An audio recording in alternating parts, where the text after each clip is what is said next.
Hello hi പുതിയൊരു വീഡിയോയിലേക്ക് എല്ലാവർക്കും സ്വാഗതം. ഇപ്പോൾ നമ്മളിവിടെ ഈ സെൻറ്റർ ടക്കില്ലേ, ഈ രണ്ട് വശത്തും എടുക്കുന്ന ഇത് ആദ്യമേ കറക്റ്റായിട്ട് എടുത്തിട്ട് ഇത് രണ്ടും കറക്റ്റ് ആണോന്ന് ഇങ്ങനെ നോക്കണം. ഈ രണ്ട് ടക്ക് കൊടുക്കുമ്പോൾ തന്നെ അത് കറക്റ്റ് ആണോന്ന് പിടിച്ച് നോക്കണം. അതിനുശേഷം ബോഡി പാർട്ടും ബാൻഡുമായിട്ട് ജോയിൻ ചെയ്യുന്ന സമയത്ത് ഒരു വശം പൂർത്തിയാക്കിയിട്ട് ഏതെങ്കിലും ഒരു വശം പൂർത്തിയാക്കിയതിന് ശേഷം മറ്റേ സൈഡ് ജോയിൻ ചെയ്ത് ഒരു സ്റ്റിച്ച് കൊടുത്ത് ലാസ്റ്റ് സ്റ്റിച്ച് ഇടുന്നതിന് മുമ്പായിട്ട് നമ്മളിങ്ങനെ നോക്കണം, ഇത് കറക്റ്റായിട്ടുണ്ടാന്ന് നോക്കണം. ഇതുപോലെ ഇങ്ങനെ കറക്റ്റായിട്ടുണ്ടാന്ന് നോക്കണം. അതല്ല ഒരു വശം ചെറുതും വലുതും ആയിപ്പോയി കഴിഞ്ഞാൽ കഴുത്തിൽ നമ്മൾ ക്രോസ് പീസ് വെക്കുന്ന സമയത്ത് നമ്മൾ കൂടുതലുള്ള വശം ഏതാണോ അത് നമ്മൾ കട്ട് ചെയ്യും, എന്നിട്ട് ഇത് കറക്റ്റ് ചെയ്യും. ഈ ഒരു രണ്ടിൻ്റെയും ലെങ്ത് കറക്റ്റ് ചെയ്യും. അപ്പോൾ അങ്ങനെ ചെയ്യുമ്പം കഴുത്തിൻ്റെ ഷേപ്പിൽ വ്യത്യാസം വരും. അങ്ങനെ വരാതിരിക്കാൻ നമുക്ക് ഇതുപോലെ ചെയ്യാം. ഇതുപോലെ ഇത് കറക്റ്റാണെന്ന് നമ്മൾ ഉറപ്പ് വരുത്തണം. അതിനുശേഷം നമ്മൾ പട്ട വയ്ക്കാവുള്ളൂ, ഇവിടെ ഹൂക്ക് പടി ചെയ്യാവുള്ളൂ.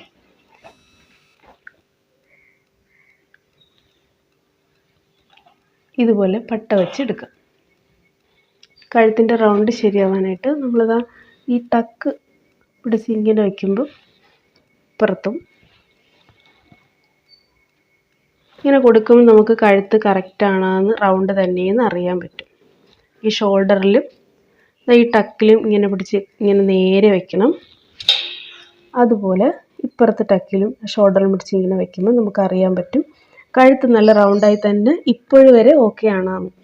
ഇനി നമുക്ക് ഷോൾഡർ ജോയിൻ ചെയ്തതിന് ശേഷം കഴുത്തിൽ ക്രോസ് പീസ് വയ്ക്കാം. ക്രോസ് പീസ് ഇതാ ഇതുപോലെ തന്നെ ജോയിൻ ചെയ്തിരിക്കണം, ക്രോസ് ചരിച്ച്. എന്നിട്ട് ഈ തുമ്പ് നമുക്ക് ഇങ്ങനെ രണ്ടായിട്ട് വിടർത്തി വെച്ച് ഒന്ന് അയൺ ചെയ്തെടുക്കാം. ബിഗിനേഴ്സ് മാത്രം ഇങ്ങനെ ചെയ്താൽ മതി, അല്ലെങ്കിൽ നമുക്ക് തയ്ക്കുമ്പം തന്നെ ഇങ്ങനെ വെച്ച് പോകാൻ പറ്റും. അതുപോലെ തന്നെ നമ്മൾ ഈ കഴുത്തിൽ ഇത് വയ്ക്കുന്നത് ഇത് ഒറ്റ പീസായിട്ടാണ് ഇങ്ങനെ വെച്ച് പോകുന്നത്. ഇതിങ്ങനെ രണ്ടായിട്ട് മടക്കി ചെയ്യുമ്പം കട്ടി കൂടുകയാണ്, ഇവിടെ വരുന്ന പീസുകളുടെ എണ്ണം കൂടും. ഇങ്ങനെ രണ്ടായിട്ട് മടക്കി വെച്ച് തയ്ച്ചിട്ട് നമ്മളിത് ഇങ്ങനെ പതിച്ച് തയ്ച്ച് തിരിച്ചൊക്കെ ഇടുമ്പോഴത്തേക്കും ഇവിടെ വരുന്ന പീസുകളുടെ എണ്ണം കൂടുകയാണ്. അങ്ങനെ ചെയ്യാതെ ഈ ഒറ്റ പീസായിട്ട് ഇങ്ങനെ വെച്ച് തയ്ച്ചിട്ട് പിന്നീട് ഇതിനെ ഇങ്ങനെ കവർ ചെയ്യണം, ഞാൻ കാണിക്കാം. അങ്ങനെ ചെയ്താലാണ് കഴുത്ത് നല്ല പെർഫെക്റ്റായിട്ടിരിക്കുന്നത്.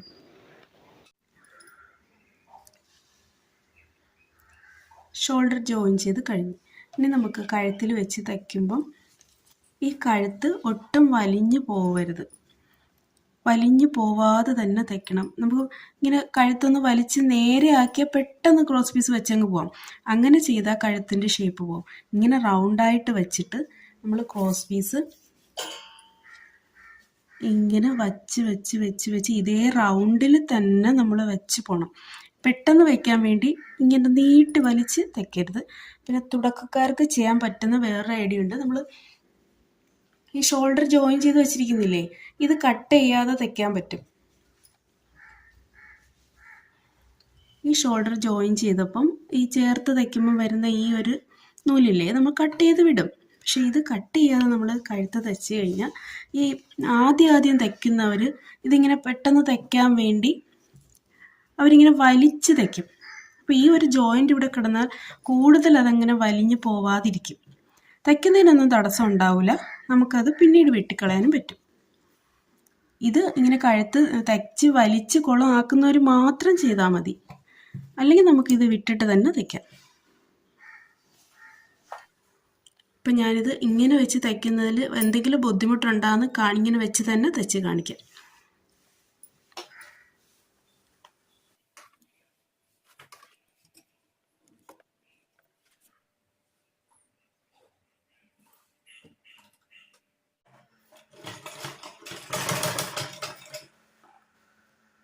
കഴുത്ത് ഇതുപോലെ വിടർത്തി വെച്ച്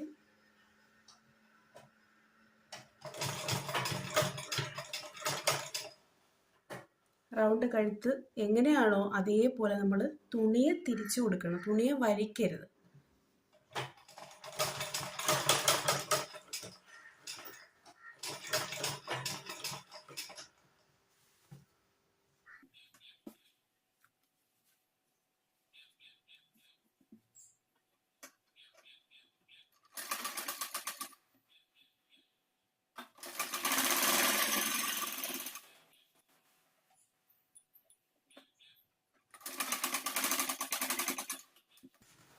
ഈ ഷോൾഡർ ജോയിൻ ചെയ്ത തയ്യൽ തുമ്പ് ബാക്ക് പീസിലോട്ടാണ് ഇരിക്കുന്നത്. ക്രോസ് പീസ് ജോയിൻ ചെയ്ത ഈ തയ്യൽ തുമ്പ് നമുക്കിങ്ങനെ വിടർത്തി വെച്ച് തയ്ക്കാൻ പറ്റും, അതാണ് നല്ലത്.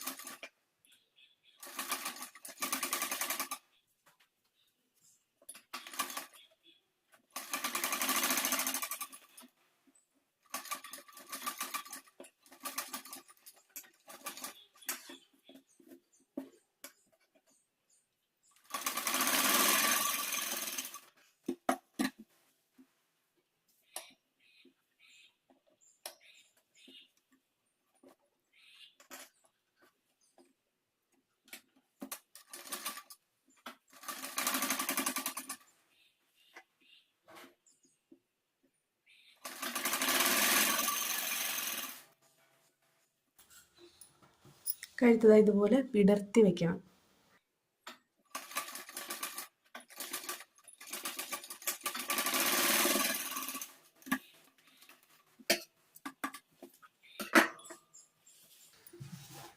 ഇപ്പോഴും വരെ നമ്മൾ ഈ ഷോൾഡർ ജോയിൻ ചെയ്ത് സ്റ്റിച്ച് വെട്ടിയിട്ടില്ല, അത് ഒന്നിച്ച് തന്നെ ഇരിക്കുകയാണ്. ഇനി നമുക്കിത് കട്ട് ചെയ്യാം. ഇനി ഈ ഒരു സ്റ്റിച്ച് വീണ് കഴിഞ്ഞാൽ ഇനി കഴുത്ത് വലിഞ്ഞു പോകത്തില്ല.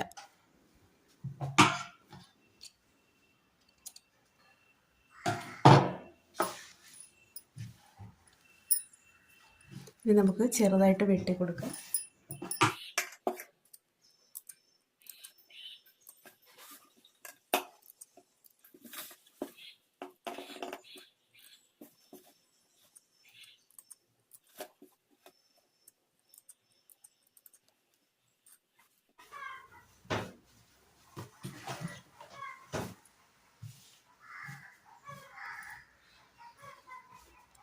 ഇവിടെ വെച്ചിതാ നമുക്ക് കൈ കൊണ്ട് ഇങ്ങനെ ഒന്ന് നല്ല രീതിയിൽ വിടർത്തി, അതായത് ഇനി നമ്മൾ ഇതിൻ്റെ പുറത്തുകൂടി പതിച്ചടിക്കുമ്പം ഈ തുണി ഇങ്ങനെ വന്നിരുന്നിട്ട് നല്ലതുപോലെ വിടർന്നിരുന്നിട്ട് വേണം നമ്മളിവിടെ പതിച്ച് തയ്ക്കാൻ.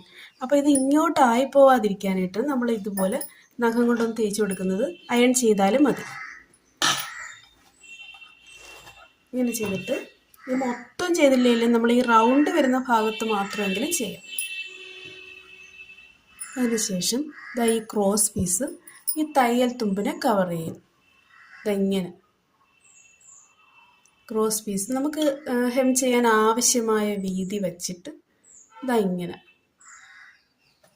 ഇപ്പം ഇവിടെ കുറച്ച് അധികം ഉണ്ട്, അത് നമുക്ക് പിന്നീട് വെട്ടിക്കളയാം. അധികം ഇട്ടാൽ മാത്രമേ ഇതിനെ കവർ ചെയ്യാൻ പറ്റൂ. ഈ തയ്യൽ തുമ്പ് ഇതാ ഈ വച്ച പീസിലോട്ടിരിക്കണം.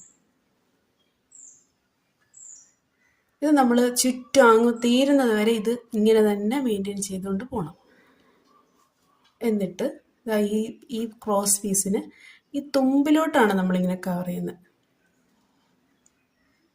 ഇങ്ങനെ വെച്ചിട്ട് നമുക്ക് തയ്യൽ വീഴേണ്ടത് ഈ ക്രോസ് പീസിലാണ്. ഈ അറ്റത്തൂടി ഇടണം.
ഇനി നമുക്കിവിടെ കുറച്ച് അധികമായിട്ടുള്ളത് വെട്ടിക്കളയാം.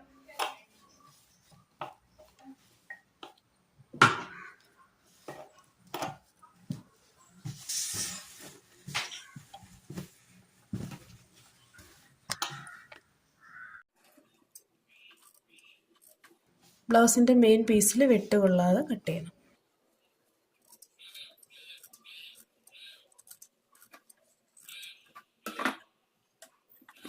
ഇപ്പോൾ ക്രോസ് പീസ് വെച്ച് കഴിഞ്ഞ് ആവശ്യമില്ലാത്ത ഭാഗം കട്ട് ചെയ്ത്. നമ്മൾ കട്ട് ചെയ്യണോ വേണ്ടേന്ന് അറിയണമെങ്കിൽ ഇത് നമ്മളിങ്ങനെ ഒന്ന് മടക്കി നോക്കണം. ഇങ്ങനെ മടക്കുമ്പം തയ്യൽ തുമ്പ് പുറത്ത് കാണുന്നുണ്ടെങ്കിൽ മാത്രം കട്ട് ചെയ്താൽ മതി. ഇല്ലെങ്കിൽ നമുക്ക് ആവശ്യത്തിനുള്ള തുമ്പേ ഉള്ളൂ, അകത്ത് പോകാനുള്ള തുമ്പേ ഉള്ളെങ്കിൽ നമ്മൾ കട്ട് ചെയ്യണ്ട. നമുക്ക് രണ്ട് രീതിയിൽ ഇത് അയൺ ചെയ്യാം. അപ്പം എന്തിനാണ് അയൺ ചെയ്യുന്നതെന്ന് വെച്ചാൽ നമ്മുടെ ഈ കഴുത്ത് ഹെം ചെയ്യുമ്പം ചിലത് നല്ല രീതിയിൽ ചുളുങ്ങും. ഇത്രയും ചെയ്താലും ഹെം ചെയ്യുമ്പോഴത്തേക്ക് നല്ലതായിട്ട് ചുളുങ്ങിയിരിക്കുന്നതാണ്. അതെന്താണെന്ന് വെച്ചാൽ ഈ അറ്റം ഉണ്ടല്ലോ, ഈ അറ്റം നമുക്ക് മാക്സിമം വലിഞ്ഞ് വരണം.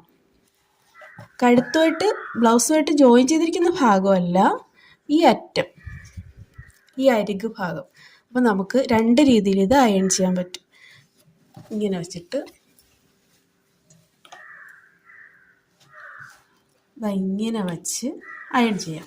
അപ്പോൾ നമുക്ക് എവിടെയൊക്കെയാണോ നമ്മൾ തയ്യലിടേണ്ടത് ആ വശം നല്ലതായിട്ട് ഇങ്ങനെ വിടർന്ന് വരും. ഇങ്ങനെ അതിങ്ങനെ ആകെ വശം എടുത്ത് ഇങ്ങനെ അയൺ ചെയ്യാം. അതല്ലെങ്കിൽ ഇങ്ങനെ ക്രോസ് പീസ് നന്നായിട്ട് വിടർത്തിയിട്ടിട്ട് ഇങ്ങനെ ബ്ലൗസ് ചുളുങ്ങിക്കിടക്കും, ക്രോസ് പീസ് ഇതുപോലെ ഇരിക്കും. മനസ്സിലായോ? ബ്ലൗസ് ചുളുങ്ങിയാണ് കിടക്കുന്നത്, ക്രോസ് പീസ് മാത്രം നമുക്കൊന്നിങ്ങനെ മാക്സിമം ഈ അറ്റം വളഞ്ഞ് വരത്തക്ക ഇങ്ങനെ വെച്ചിട്ട് ഈ അറ്റം നമുക്കൊന്ന് അയൺ ചെയ്ത് കൊടുക്കാം. ഇങ്ങനെയും ചെയ്യാം. ഉദ്ദേശിക്കുന്ന ഒരു കാര്യമേ ഉള്ളൂ, നമ്മുടെ ഈ ക്രോസ് പീസിൻ്റെ അറ്റം, ഈ മടക്ക് വരുന്ന ഭാഗം ഇങ്ങനെ നന്നായിട്ട് വിടർന്ന് വന്നാലാണ് നമുക്ക് ഇങ്ങനെ വെച്ച് നമ്മൾ കൈത്തയിലിടുമ്പം കൈത്തയിൽ ഇട്ടതായിട്ട് പോലും അറിയാൻ പറ്റാതെ നല്ല ചുളുക്കില്ലാതെ നീറ്റായിട്ട് കിട്ടും. പിന്നെ ഒരു കാര്യം ചെയ്യരുത്, ഈ അറ്റത്തൂടി മെഷീൻ സ്റ്റിച്ച് കൊടുക്കുകയേ ചെയ്യരുത്. അപ്പോൾ അത് പിന്നെ വലിഞ്ഞു വരത്തില്ല. നമ്മളെ കഴുത്തിൻ്റെ ആ റൗണ്ടിനനുസരിച്ച് ഈ ക്രോസ് പീസും ഇങ്ങനെ അതേപോലെ വരണ്ടേ. അപ്പോൾ ഇവിടെ ഒരു കാരണവശാലും ഈ അറ്റത്തൂടി മെഷീൻ സ്റ്റിച്ച് കൊടുക്കരുത്. നമ്മൾ പതിച്ചടിച്ചതെല്ലാം ബ്ലൗസുമായിട്ട് ചേർന്ന ഭാഗത്താണ് കേട്ടോ. അപ്പോൾ ഇത്രയും ചെയ്ത് ഹെം ചെയ്തെടുത്താൽ ബ്ലൗസിലെ കഴുത്ത് നല്ല ഭംഗിയായിട്ട് കിട്ടും.